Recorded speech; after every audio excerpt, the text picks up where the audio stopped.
kita mau ambil ayat surah Yasin, sebahagian daripada surah Yasin ayat 51. Kerana kita orang Melayu, Kelantan khasnya, ada kita Melayu semuanya, kalau baca Quran kat 7 surah Yasin je lah. Semacam tak ada surah lain dalam Quran lain pada surah Yasin. Dan di kedai-kedai tu ada cetak cetak surah Yasin.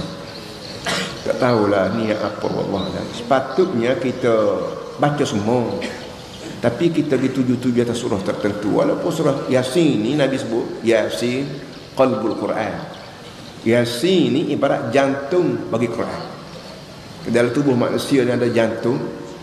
Dan jantung ni anggota organ yang paling pentingnya tubuh manusia. Maka apa ni, sebagaimana jantung tu kalau rosak, dia rosak habis kat lain. Sumbak ke panggil entah pam tak kuat ke, pam darah tak kuat ke, maka segala-gala sendi tulang, tubuh badan, pak muka pun jadi pucat habis kerana rosak jantung. So maka dalam Quran sebuah tu jantung bagi Quran ialah Yasin.